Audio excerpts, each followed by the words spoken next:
جس کی شادی ہو جائے وہ اس بنیادی کیڈر سے نکل جائے گا. جب انہوں نے پولیٹیکل ونگ بنایا تو وہ پھر اب اس میں چلے جاتے ہیں. ابھی آپ نے مودی صاحب نے شادی کی ہوئی ہے لیکن چھپا کے رکھی ہوئی ہے, بتائی ہوئی نہیں ہے.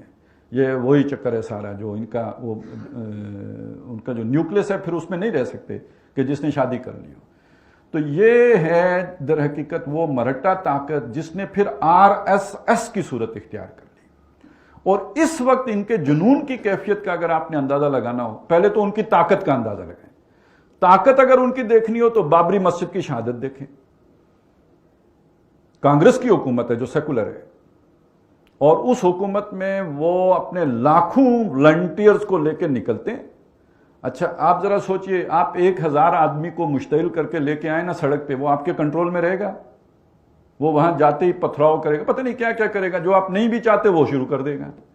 لیکن یہ لاکھوں لوگوں کو لے کے نکلے ہیں, کوئی جلاؤ نہیں, کوئی گھیراؤ نہیں, کوئی فتنہ نہیں, کوئی فساد نہیں.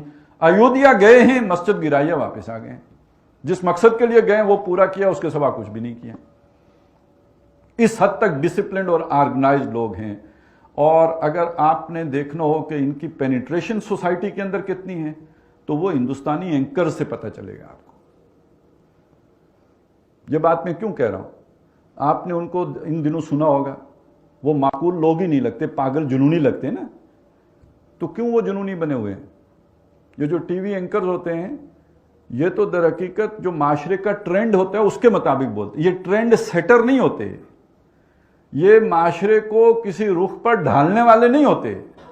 انہوں نے دیکھنا یہ ہوتا ہے کہ معاشرے میں کیا شے پسند کی جاتی ہے, ریٹنگ تو اس سے بنے گی نا, لوگ کیا پسند کرتے ہیں. تو اگر وہ آپ کو جنونی صورت میں پاگل پن کے دورے پڑے ہوئے نظر آتے ہیں ان کے اینکر, تو در حقیقت معاشرے کی ڈیمانڈ یہ ہے, معاشرہ پاگل ہو چکا ہوا ہے. کس نے کیا ہے؟ اس راشٹریہ سیوک سنگھ نے کیا ہے. اور اسی کا مظہر یہ ہے کہ یہ الیکشن جیتا ہے, نریندر مودی الیکشن جیتا جو پوری دنیا میں بین تھا, ڈکلیئرڈ ٹیررسٹ. اس لیے کہ گجرات میں جو کچھ اس نے مسلمانوں کے ساتھ کیا, امریکہ میں تو اس کا داخلہ منع تھا. تو اس کے باوجود وہ اس کو انہوں نے الیکشن جتا دیا. اور اب ان کا ذرا تصور ذہن میں لائیں. میں نے آپ کو بتایا ان کی سوچ کیا ہے. ان کی سوچ یہ ہے کہ یہ پوری دھرتی ماتا کس کے لیے ہے؟ ہندو, صرف ہندو کے لیے. لہذا شروع میں ان کا نعرہ تھا آج سے کچھ عرصہ پہلے کہ مسلمان کے 2 استھان, قبرستان یا پاکستان, یا تو پاکستان چلے جاؤ یا قبرستان جانے کے لیے تیار ہو جاؤ. اور اس کی ایک جھلک انہوں نے گجرات میں دکھا دی تھی. لیکن ان کا الٹیمیٹ ایم کیا ہے؟ پاکستان کو بھی ختم کر کے جیسے اسپین سے مسلمانوں کا خاتمہ کیا گیا, پوری دھرتی ماتا کو اس ناپاک وجود سے پاک کر دیا جائے. یہ ان کا الٹیمیٹ گول ہے. لیکن پہلے مرحلے میں وہ کیا کرنے جا رہے ہیں؟ اس وقت آئین سازی میں, چونکہ ہندوستان کا آئین سیکولر آئین ہے, وہ عیسائیوں کو, مسلمانوں کو, سب کو ایکول رائٹس دیتا ہے, یعنی برابر کے شہری ہیں. یہ چیز وہ اس کمیونٹی کو جو یہ سمجھتی ہے کہ یہ دھرتی ہے ہی ہماری اور کسی کا حق ہی نہیں ہے یہاں پہ رہنا, وہ اپنے آئین کے اندر اس شے کو گوارا کر سکتے ہیں. لہذا انہوں نے کبھی اپنے اس آئین کو نہیں مانا ہے. گاندھی جی کو قتل کرنے والا اس تنظیم کا ایک فرد ہے, اس نے قتل کیا ہے. اسے بڑی ناراضگی تھی کہ گاندھی نے یہ چیز کی کیوں ہے, مسلمانوں کو یہ حقوق کیوں دے دیے ہیں, اس لیے قتل کرا دیا. وہ اس آئین کو نہیں مانتے اور وہ چاہتے ہیں کہ آئین کے اندر تبدیلی کی جائے, اور اس تبدیلی کے راستے میں بس ایک رکاوٹ باقی ہے, 2/3 اکثریت. کیونکہ ایک تو انہیں چاہیے ہوتا ہے کہ جو بھی ان کی ریاستیں ہیں, شاید 29 ہیں یا 30 ہیں, ان میں سے آدھی ریاستیں اس ترمیم کے حق میں ہوں, وہاں اکثریت آپ کو حاصل ہو. تو 22 میں اکثریت حاصل ہے, وہ مسئلہ ہی نہیں.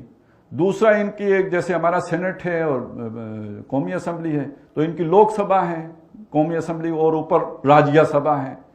تو راجیہ سبھا تو منتخب ہو کے آئے گی ساری کی ساری, جو ہے وہ وہاں سے صوبوں سے, وہ تو ان کے اکثریت ہو ہی جائے گی. لوک سبھا میں انہیں 2/3 اکثریت چاہیے. یہ آخری رکاوٹ ہے.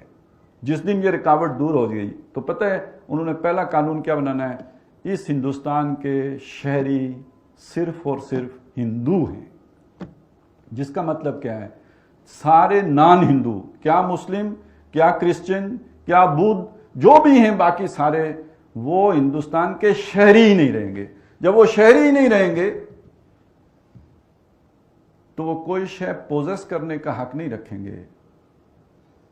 آپ زمین کے مالک کسی ملک میں کب بن سکتے ہیں؟ جب آپ اس ملک کے شہری ہوں۔ آپ کا رائٹ ٹو لیو، زندہ رہنے کا حق، تب تک ہے معتبر جب آپ اس ملک کے شہری ہوں۔ آپ شہری ہی نہیں رہے تو اس کے بعد در حقیقت آپ اس ملک میں غلام کی حیثیت سے تو رہ سکتے ہیں، اور غلام بہرحال وہ آقا کی مرضی ہوتی ہے زندہ رکھے یا مار دے، وہ آقا کی مرضی ہوتی ہے کہ اسے کہیں کیمپوں میں رکھے یا یہ کہ سڑکوں پہ چھوڑ دے، وہ تو پھر آقا پہ ڈیپینڈنٹ ہے۔ وہ شہری رہیں گے نہیں، اور جب شہری نہیں رہیں گے تو نہ ان کی املاک ہوں گی، بالکل غلام والا سٹیٹس جو عرب میں تھا۔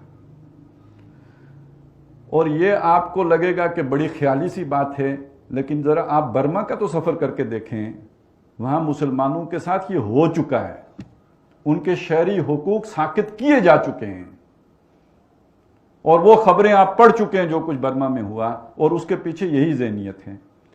اور یہاں آ کے اب جو جوڑ جوڑتا ہے